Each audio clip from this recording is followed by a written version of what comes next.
And we are back here, folks. So unfortunately we did not get the Scarlet Chorus ending that I was aiming towards in this playthrough. So I decided to reload and try this again and do something differently, because I really want to become the one and only leader of this howling mob of the Scarlet Chorus.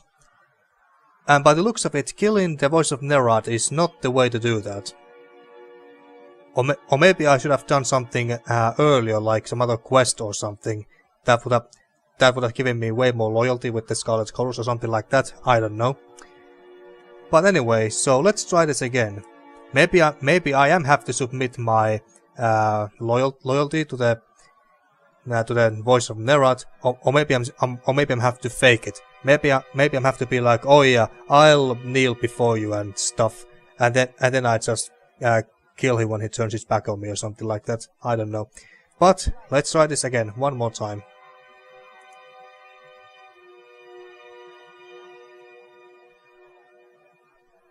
And with the downfall of Graven Ash, the children of the North threw up their hands and cried of their unending sorrow. Ah, it's you! We were drafting our memoirs of the Civil War's end. We'll be sure to mention your contribution in the footnotes. Not that anyone will read them. But you didn't come to discuss history. Kairos' decree looms over our heads and cannot be ignored. Now that you've whetted your appetite on the Archon of War, we hope you're still hungry for a challenge. Okay, so saying this doesn't work. I don't wish to fight you. I want to pledge my fealty to you. Or we could just lie.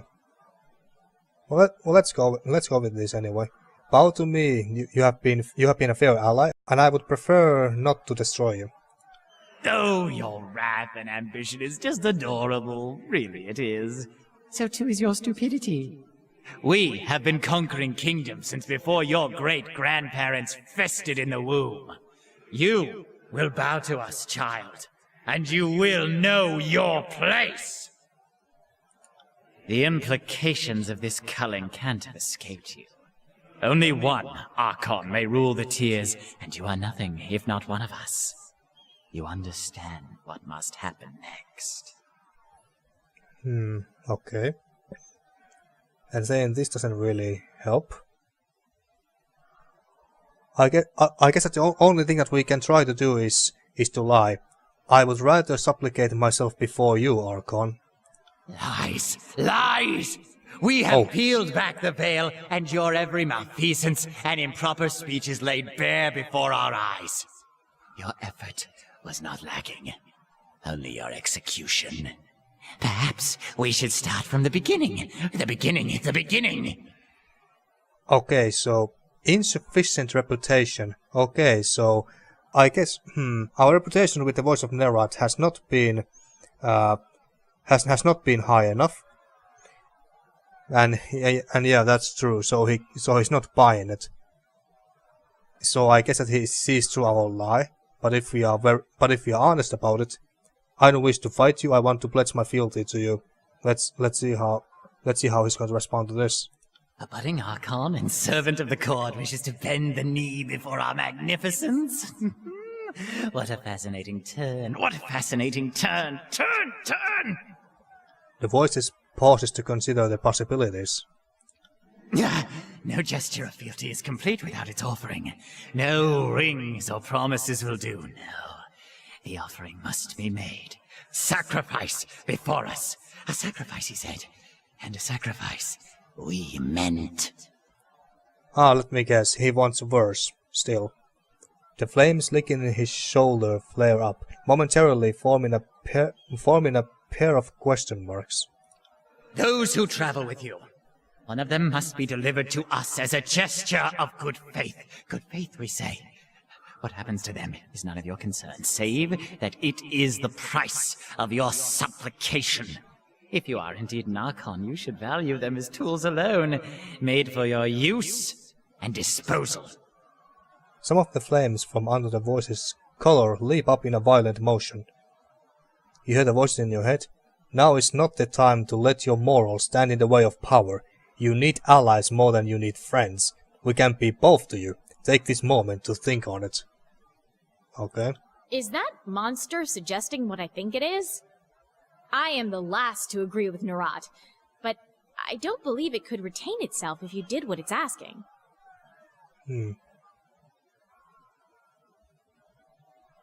Quiet, the Archons are speaking. Yeah. The Archon of Secrets chuckles quietly. Green flame stands about his body. I agree to terms, you can have one of my companions. After all I have done to assist the chorus, you would make such a demand? Did we ever force you to help us? We can make whatever demands we so choose. What's next? An appeal to fairness? We knew your loyalty was a farce. Ah, shit. Think of it as a union, a betrothal, a binding of our... Oh, that's too obvious. A way for us to know you better.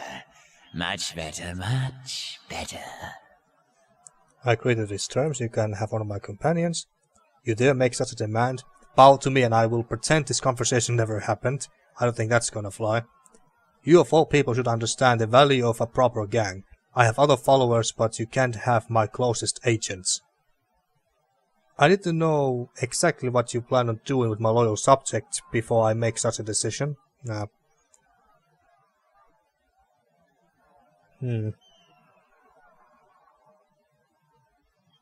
would kill you myself before I let you touch my followers. This makes sense somewhat, yeah, but if maybe we can force him this time. You dare make such a demand? Bow to me and I will pretend this conversation never happened. At last we know how far we can corner this rat before it bares its teeth. Your bravado is cute. It really is. It's like you're all grown up. Now seriously, obey your rightful lord. Show us you can play nice. And just what do I get out of this exchange? Well, we can keep our lives, I take it. Then what? I assume you'll demand another, and another. Just how stupid do you think I am? Loyalty is not the same as blind obedience. I need to know exactly what you plan on doing them, or plan on doing with them. And just what do I get out of this exchange? You will stand by our side as our second. So long as you play by our simple rules, you can have all of Taratus. At least, the parts we aren't using. You of all people should understand the value of a proper gang. I have other followers, but you can't have my closest agents. Are we negotiating? Did one of us repeat ourselves? We have thousands of lesser minds available for the taking. Do not insult us with empty gifts. Emerald flames crackle around his fist as the Archon clenches his hand, lurching forward in anger. You hear the voices in your head. There's nothing but incoherent gibberish that struggles to achieve meaning. Whatever the voice of Nerat is trying to convey gets drowned out by the pleas of a furious, terrified mob. Fine, I agree to these terms. You can have one of my companions. Joyous news, Archon! Which of your vibrant and delectable friends will be joining us? He claps his hands and rubs his palms together. Verse, go to him. Lantry, it's time. Sirin, your former master calls. Ponder your options. I need some time to think about it. What does this ponder your options do? Verse loyalty 3. Offering up verse is an option, but it's quite obvious she's been watching you from the start. Offering up her mind would mean teaching the voices everything she's learned. Verse's loyalty to you is strong, but is it stronger than her bond to the Archon? If so, it's probable that Verse's loyalty to you might become a dominant characteristic of the voices.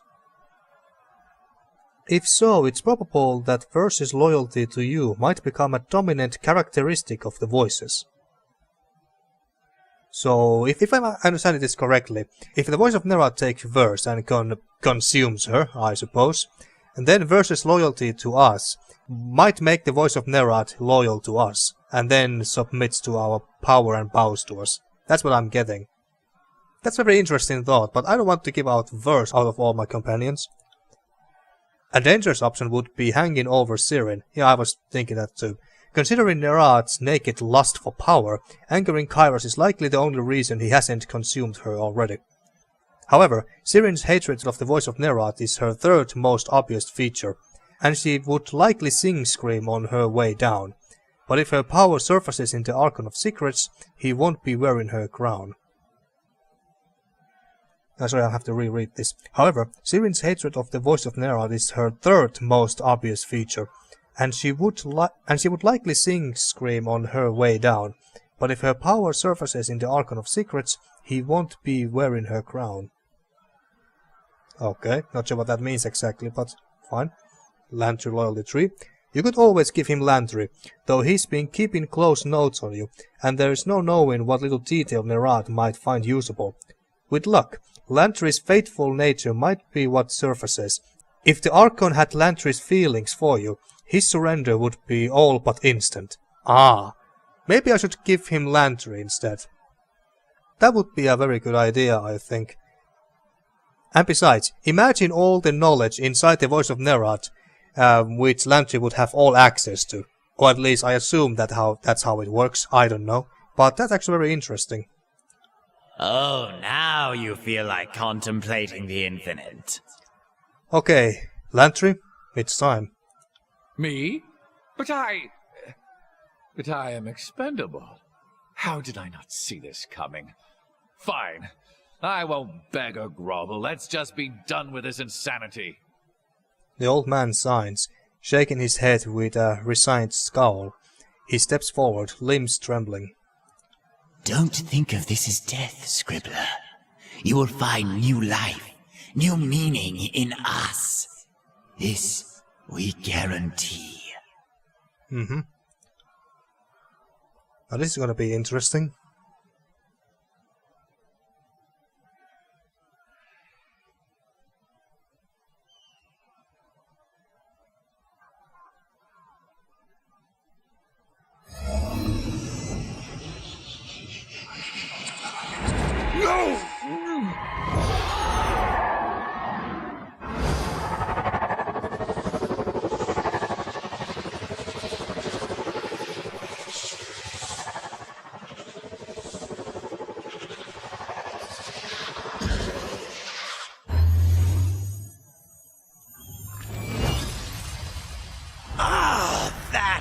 Was magnificent! Shit. Oh, we have never felt more alive, more vibrant, more delightfully well-rounded. And you, Archon, you have appeased us as your new lord and master, yes? You deserve a reward, in proportion to your sacrifice. Your reward shall be prized above all, a token so rare and worthy that not even we shall ever possess it. Okay, I guess it didn't work. At least it doesn't look like that it worked. I guess Lantry couldn't gain control of the voices. Shit. Death, we think. Well, fuck. A finer, more deserving reward we could never fathom. Treasure it for all time. Ah, fuck. You son of a bitch. You motherless bastard. What good did that sacrifice do other than give another voice to the chorus? Mark my words. When this whole bloody mess is over, I am through with you. The only thing that brings me solace is the thought of this beast lying dead before me. Let's be done with it. So, that was a total waste of a life. Yes. If we survive this, remind me to never follow you into the den of a brain-devouring madman again. Versus readies a weapon with a dejected frown. Well, fuck. Voices, you are such a son of a bitch, you know that? What was that? Gather around and watch us destroy the Fatebinder. What was that red... Lantry is Look at that. slain. Lantry has been knocked out with 10 wounds and is now permanently dead. Ah, okay. I was wondering what the heck that was. I guess I could try to fight him, but it's not gonna... It's not gonna end well, I don't think. Well, we do have potions, so there's that. Yeah, we want this, and yeah. You got it. Immune to stunt, of course he is. Had enough of us? How about a little more? Are you gonna summon Landry to this fight now too?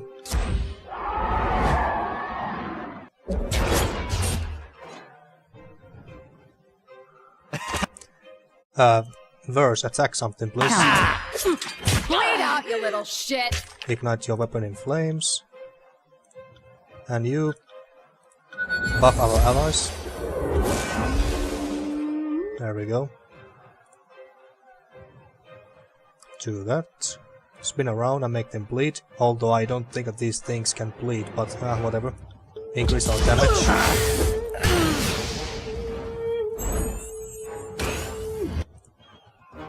Maybe if I had brought some other companion here. But who else could have possibly defeated the voices? Will do. Okay, and yeah, deal some arcane damage. Well, this is going rather well so far. Even though we don't have a healer. Can you knock him down? Will do. A little help? Yeah, I didn't think so.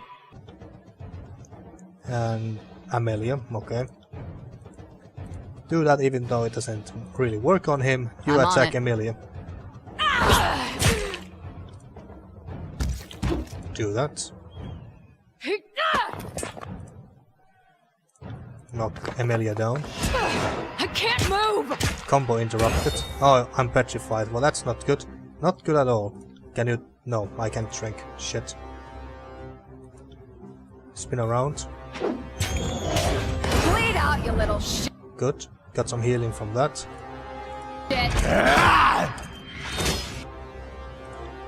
Do that.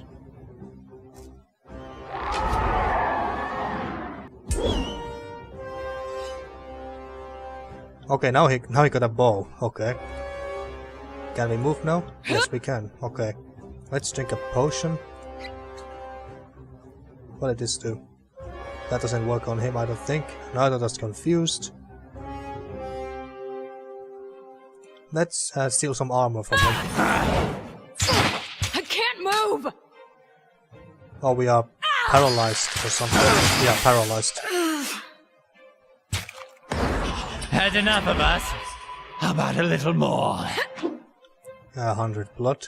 Okay. Verse, take care of that. Sunder.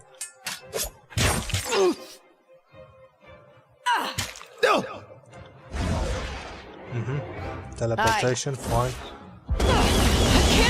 Holy shit! I wonder if Verse could have learned that ability if he had focused more on her archery skills. Count on it. And we are rooted in place, or knocked down as well. That's not good. Not good at all. Okay, come up, rise up. Although I'm kinda screwed here. Do that, so that we don't die.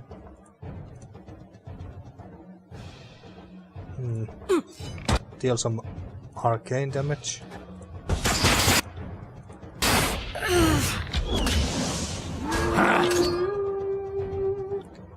Verse, attack.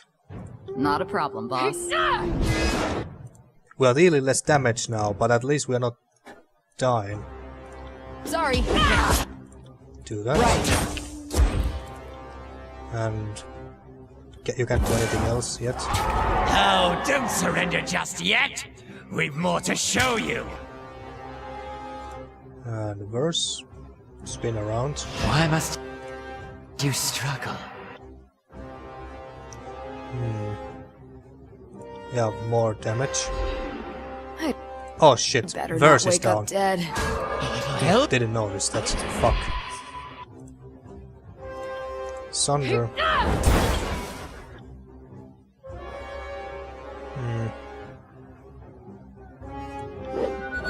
Try to get Amelia's attention. Yeah, this fight is not going well. If only I had noticed that Verse was about to go down. What did this do? Push. Push them away. Fuck, never mind. I always hit the mark. Well, so much from that. Fuck. Stun them. Where the hell? I'm confused. Okay. Well, this went like shit. I could have beaten him if only I had noticed versus situation earlier. Well, he's about to die. It's just luck. I just ignore these two.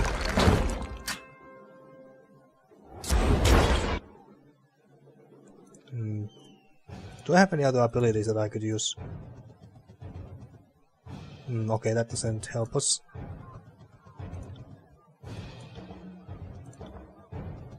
I don't think I have any other spells that could help me right now. Trust.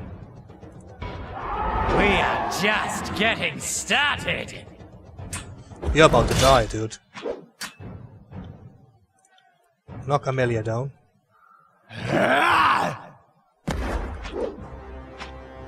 Shield does deal some damage at least. Take that! Do that to them. Sunder again. And drink a larger potion. What could make us? Still no lantern. More of us.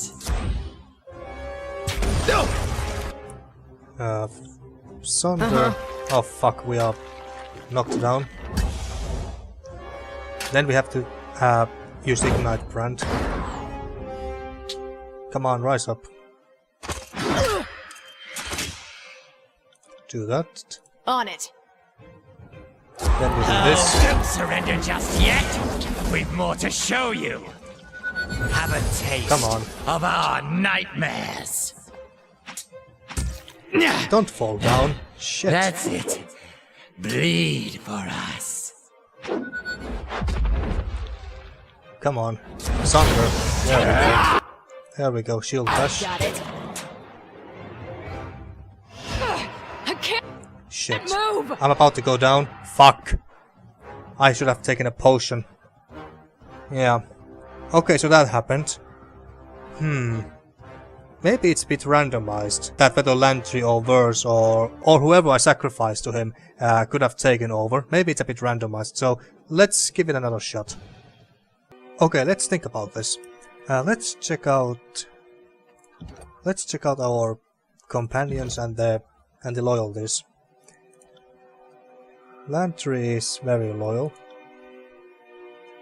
Barrick fears us a lot. I wonder if fear could also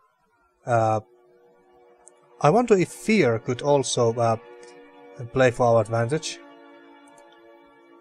Verse is very loyal. Ebb is scared shitless of us. Killshin Shadow is not much of either. Neither is Sirin. Okay, so what I think I'm gonna do is that I'm gonna go back to my mountain spire and replace Sirin with either Barrick or Ebb. Most likely Ebb, because Ebb had more fear towards us. I don't know if that's going to help us in any way, but hey, it's worth a shot, at least in my opinion. So I'm gonna go back to Mountain Spire, then come back here real fast. So be right back. And we are back here. So I decided to take Ebb with me because she is scared shitless of us, and I don't know if we can use that to our advantage, but hey, we'll see. And if not, we can try to sacrifice Lantry again and see if he can succeed to take over the voice of Nerad's mind or minds this time. And with the downfall of Graven Axe. Yeah, sure. But you didn't come to discuss history. Kairos' decree looms over our heads and cannot be ignored. Okay, Now let's... that you've whetted your appetite on the Archon of War. Okay, let's try lying again. Lies! Lies! Okay, We have didn't peeled work. back the veil, and your every malfeasance Yeah, and yeah. improper speeches. A budding Archon and servant of the court. Those who travel with... I've never seen the voices get like this. It's like he's fractured around the edges. I know it sounds crazy, but if you gave him what he wanted, I bet he couldn't take it. Mm-hmm. What are you muttering about? If it's anything other than goodbye and thank you for your service, we will be most displeased.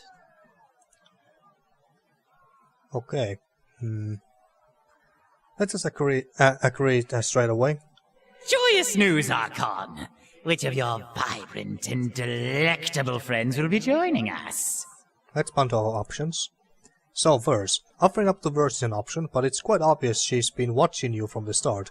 Offering up her mind would mean teaching the voices everything she's learned. Verse's loyalty to you is strong, but is it stronger than her bond to the Archon? If so, it's probable that Verse's loyalty to you might become a dominant characteristic of the voices.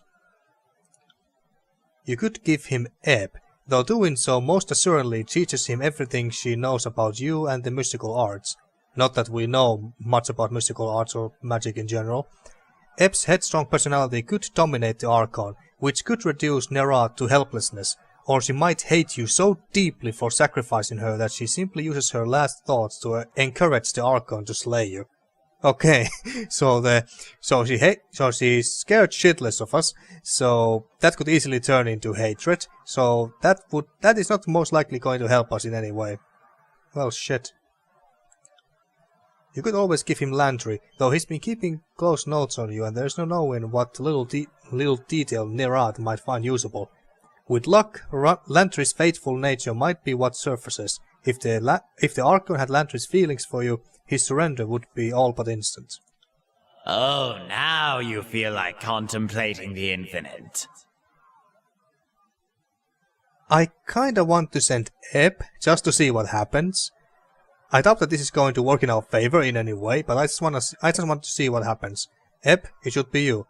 Oh, and besides, Ebb hates the voice of Nerad with passion as well, so there's also that. I was wondering when you'd say I'd outlived my usefulness. I knew this day was coming. Okay, she doesn't sound happy, but I was expecting that. Fuck it. I'm happy to go. I'll take the chance of being reunited with my old masters over another day of what's left in the tears. All right, you incorporeal cocksucker, come and do your worst. I won't make this easy for you.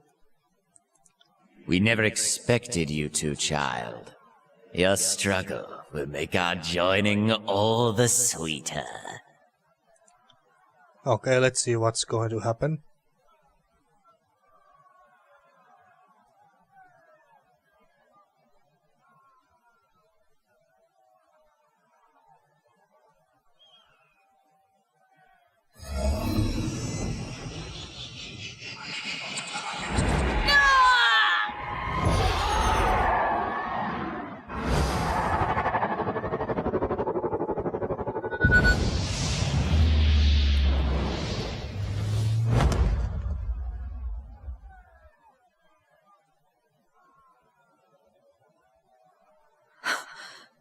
My body.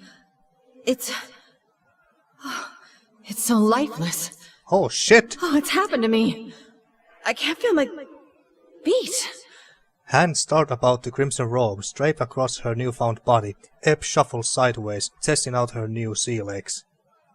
I trust the voices are silent, or at least subdued. Ebb? Is that you, Fatebinder? Huh. Everything went dark for a while, but then I felt a pull back in this direction. I didn't know what else to do, so I followed it. Huh. I guess I'm not quite myself anymore. It's kind of funny to hear Ebb's voice coming from the voices. Ebb looks down on the voice's unfamiliar body, then over at her sprawled corpse. Are you okay in there? Do you have things under control? I'd like to say that I've faced worse than this, but that would be a lie. My head is buzzing like a hive of angry bees. But they're my bees, at least, for the moment. I think that makes me the queen. Well, this is strange, but I'm glad to have you back. You can help me lead the Scarlet Chorus. Something tells me that this is not going to end well. I'm carrying the chorus, too as you much. know it, is already dead. Narad is but a muffled whisper in this river of thought. The tearsmen pressed into service against their will shall know freedom. All the tears shall know freedom. Under my rule, yes, they shall know freedom. You know what's coming next, right? Kairos has sent another band of minions to the Tears. Originally, they were coming to sort out the Civil War. Their updated orders include taking you down. You could order the Scarlet Chorus to intercept. Do it.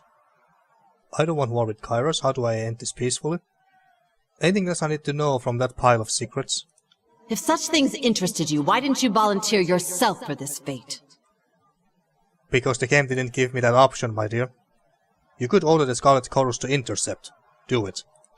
I will not. Oh, shit. The chorus were tearsmen forced into this madness. Now that I stand at the top, the only chant I will start is a chant of disarmament. I will not throw them into the charnel pit. You do realize that the Kairos is coming, right? His forces are coming, and they are going to be... I bet that they're not going to be as merciful as the Scarlet Chorus. You're gonna get your people killed, Eb. This is not obstinance. I simply know more than I have time to explain. Chief among these details, the Archon of Ruin travels with the host of war, and disease will ravage the largely malnourished warriors. Okay, Eb is dead. Well, not quite, but still. Okay, she had lots of shit. So, can we talk to her some more? I should have known it was all currents within currents. What is it you want now? Are you surviving the change? Of its sorts. I am still I and not we. That sentence makes plenty of sense, I assure you. My stream of thoughts floats to the top, no different than fresh water floating atop brackish sea. Though I cannot silence what I am hearing, it seems this body, this swarm, does not act without my bidding. Well, that's good to hear. So what is it like in there? We are reconnected at last. I know my old mentors more closely than I knew them in life. There is, curiously, no mysteries or secrets. The communion is both nerve-wracking, painful, and blissful. If only you could know your loved ones this closely. I hope you understand why I did this to you. Oh, I understand. But my forgiveness will take decades. Considering what has transpired, that seems charitable. Yeah, okay, so... I did not expect this to work like this. Should I go... Your powers increased. The Scarlet Chorus submitted to you. What?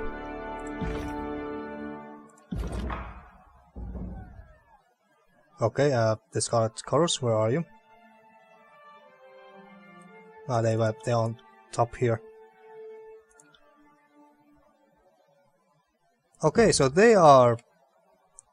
Okay, so they are now submitted to me. That's how I understand it. So let's go proclaim our edict and see if the ending is any different.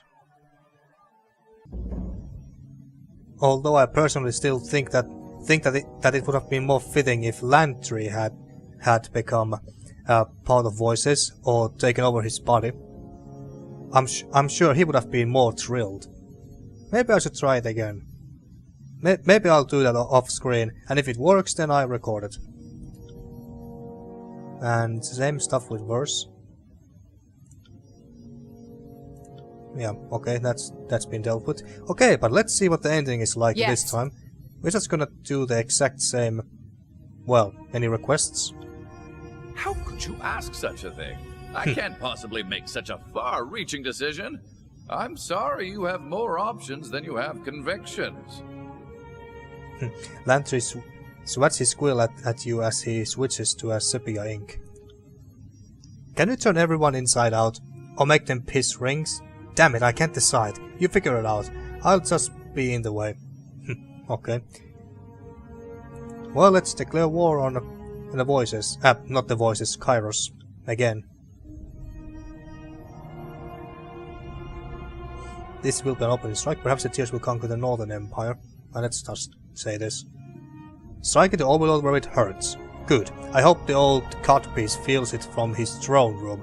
Take your best swing. She nods to the resonator at the center of the spire. Spire awaits our command. Okay, so this. Let's do Edict of Fire this time. I don't think it matters too much which one we use.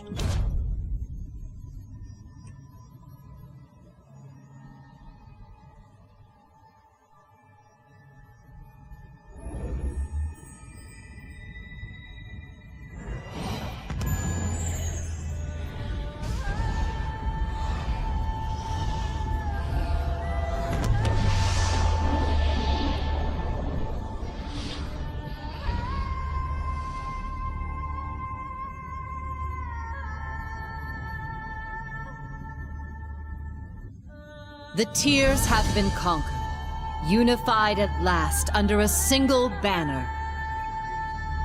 Your edict brings devastation and ruin to the Northern Empire.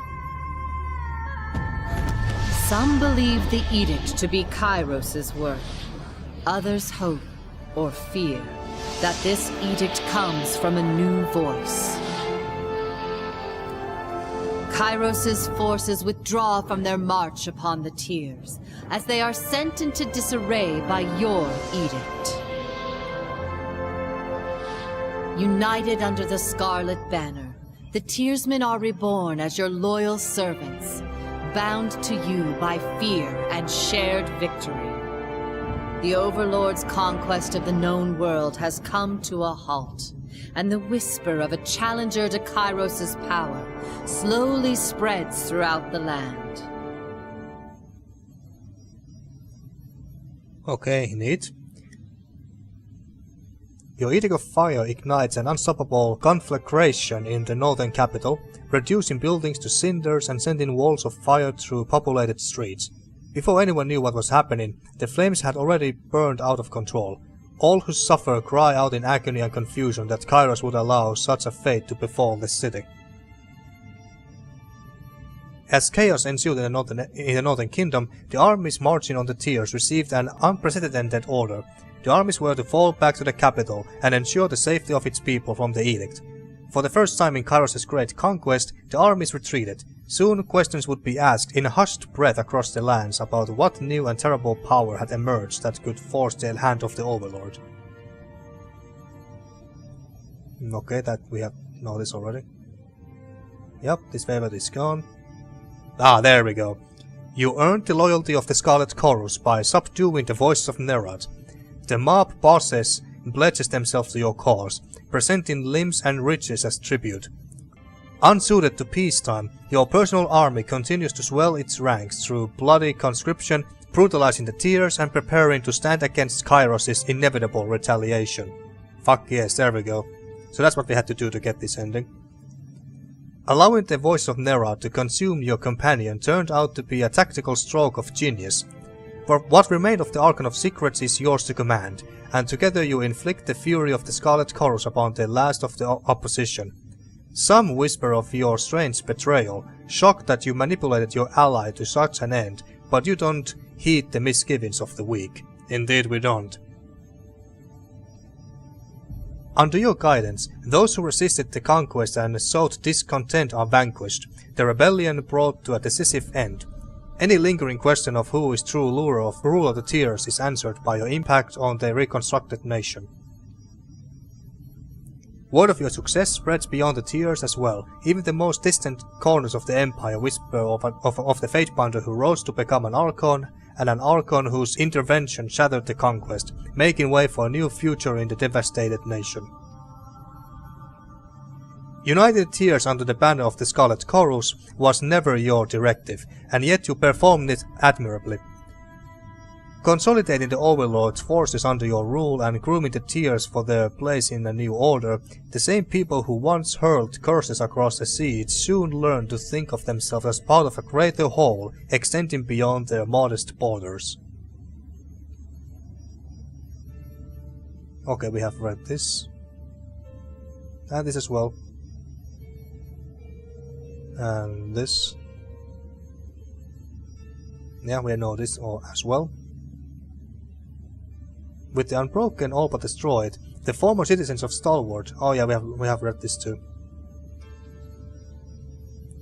Craven Ash's daughter is never seen again. His granddaughter flourishes under the care of your companion, educated and taught the ways of war in cacophony. Though a possessed Archon is hardly the most nurturing parent, it will have to do for the time being. Well, Eb used to have twins at least, and maybe another child or two, so I bet that she's very motherly towards Craven Ash's granddaughter. Yeah, we have read this as well. And these parts as well.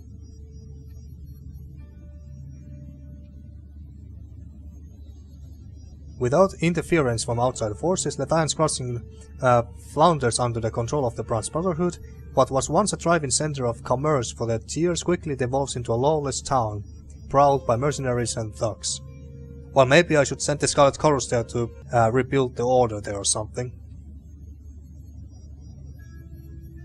And yeah, and this is the same.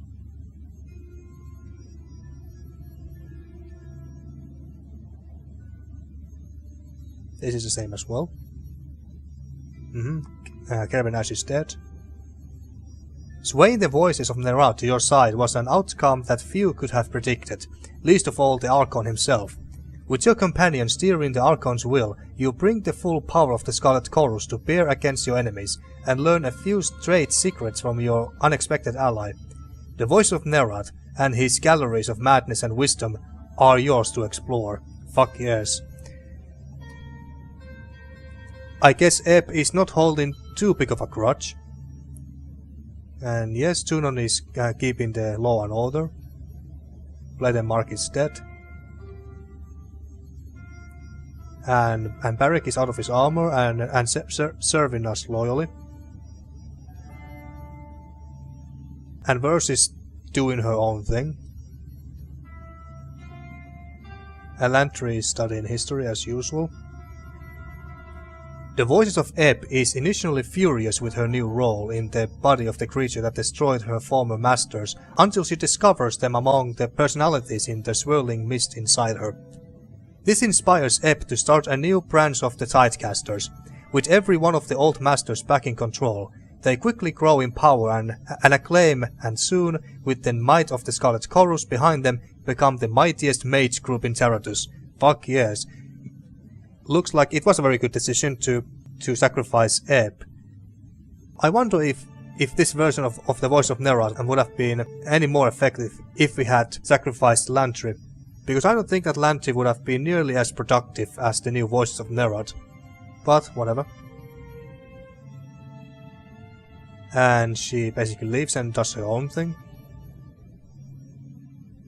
And Sirin retreats to some remote temple and vows to stay silent, never singing again.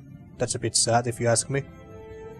I'm quite sure that we could have tried to take her crown off of her head, but I didn't really think about that. I was more focused on trying to get Barry out of his armor, and then of course Lantry's and Verse's own quests. Well, can't do them all. Though you once professed loyalty to Kairos, popular belief holds that the world cannot support two overlords, and you now represent a threat to the established order. This leaves your future in question, with but one certainty. When Kairos retaliates, you will be ready. Fuck yes, we will. Yes, we know that as well.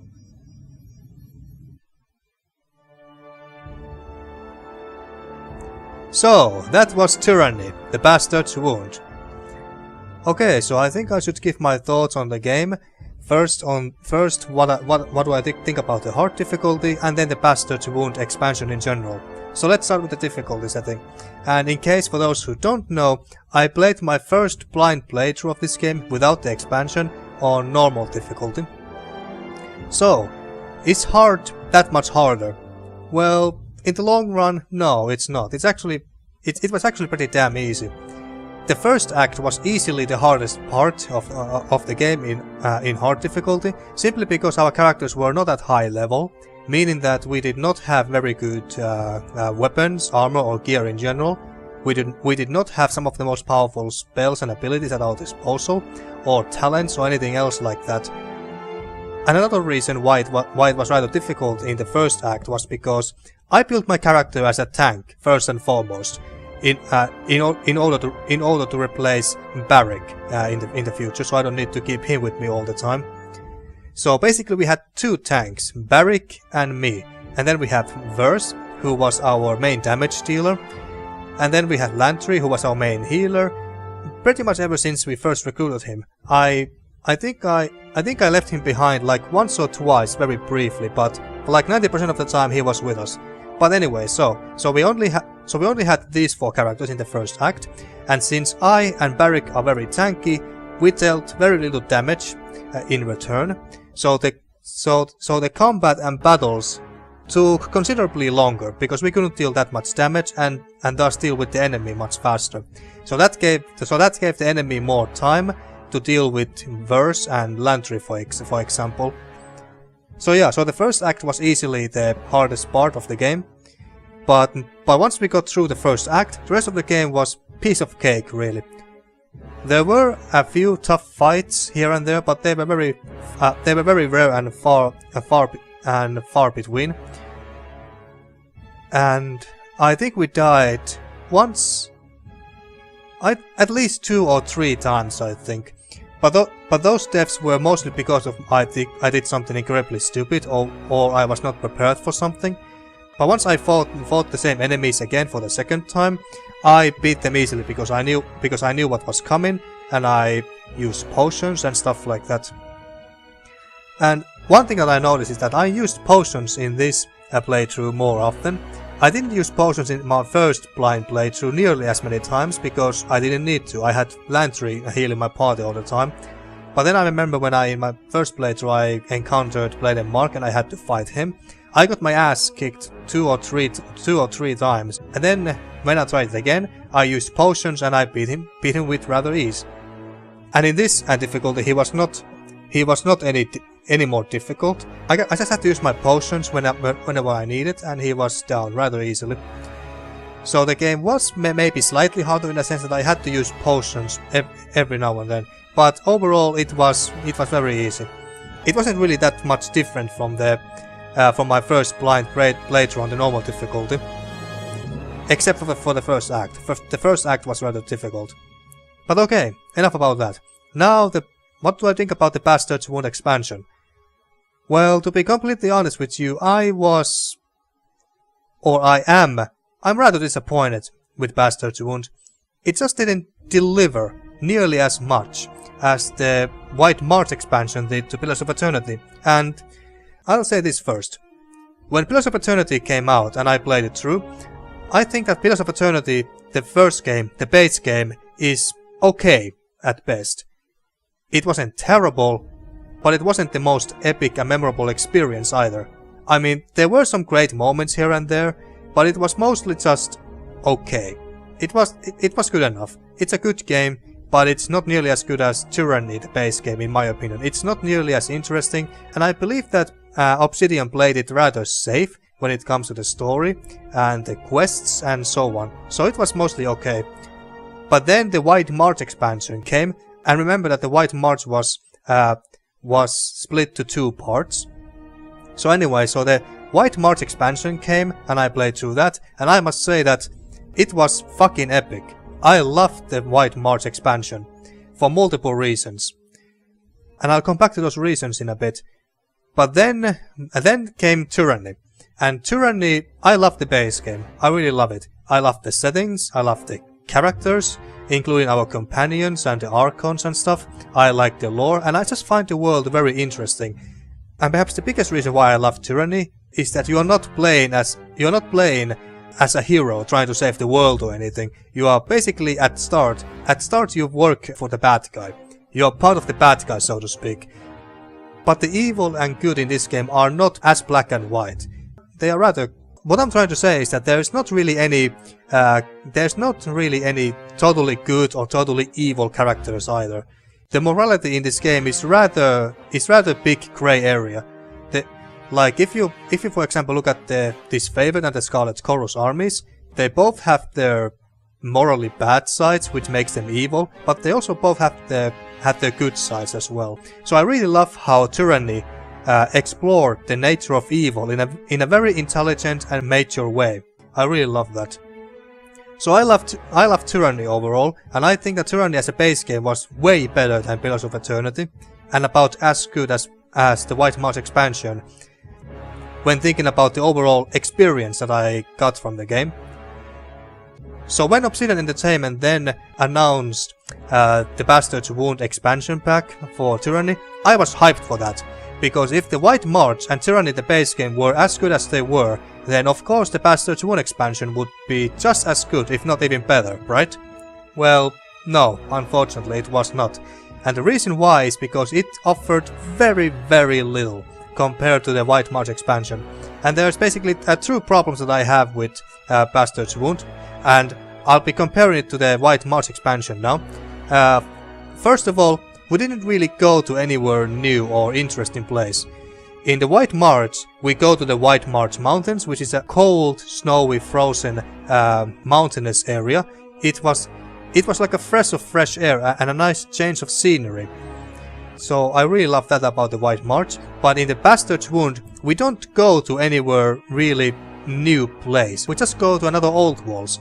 And we have already been in Old Walls dungeons at least once, maybe twice before we went to Bastard's Wound, and maybe once more after we were done with the Bastard's Wound, but I don't remember exactly.